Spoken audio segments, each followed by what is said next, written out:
Dr. Vishwa Pharma, wishing the players of both the teams, the Bodoland FC and the Rajasthan United FC, the players of both, and it is a tournament where the winning team walks away with 3 trophies.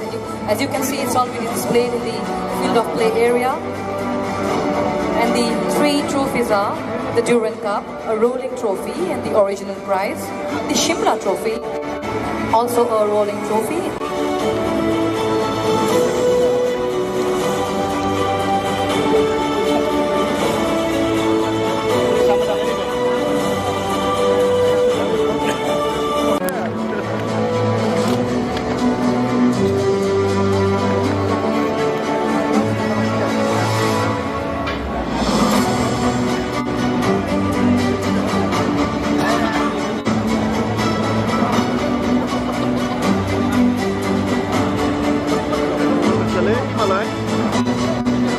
Rajasthan, Bodoland FC.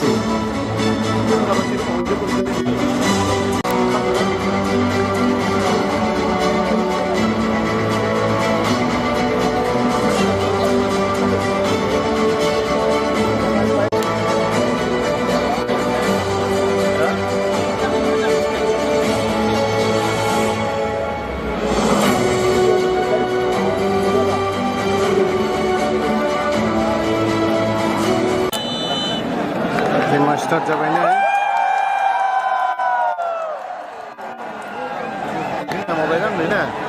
Pink color nama. Gumu, Bodoland gumu.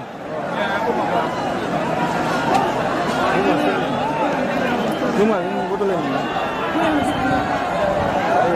Yes. Ini orang kelapa lam ni, ini Silong ni.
Seventeen.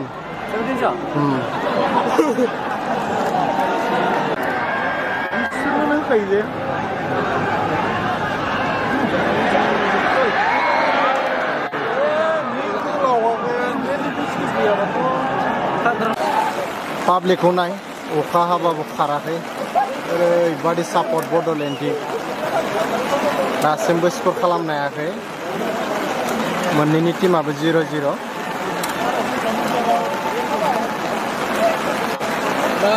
Tamam, uka kesana. Oblabu game thado ayi soligasiनो dङ Bodoland FC आरो लोगोसे Rajasthan बे मोननै गोख्रों टीमनि गेजेराव दायो सोलिगासिनो दङ गामोननि टीमा दासिमबो स्कर जायाखै जेंनाया खम जादों थारमाने गोबार आरो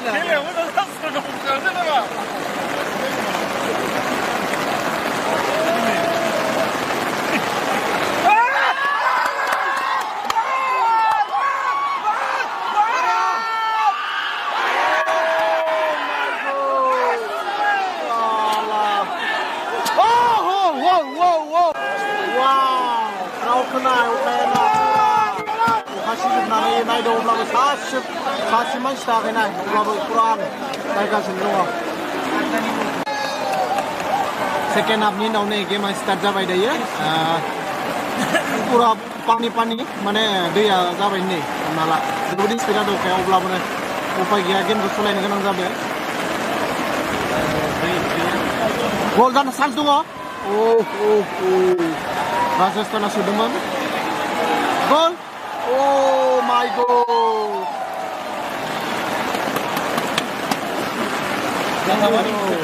बाख्नायजाथाव मानसिफ्रा नै जेसेबां अखा गोसा हाबाबो अब्लाबो सासेबो मानसि थाङाखैना सिजानाय नायगासिनो नायनानै पुरा फुरथि मानिनांगोन दे मानिनांगोन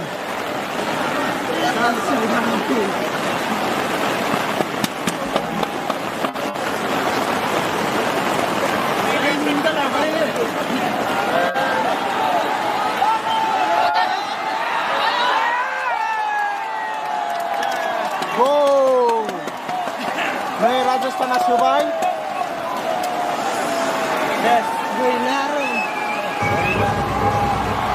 राजस्थाना सोबाय बड'लेण्डखौ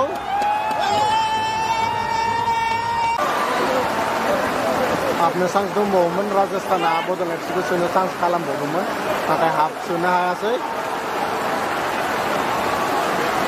बड'लेण्ड एफसिआबो सोनो सेस्था खालामगासिनो नाथाय हायाखै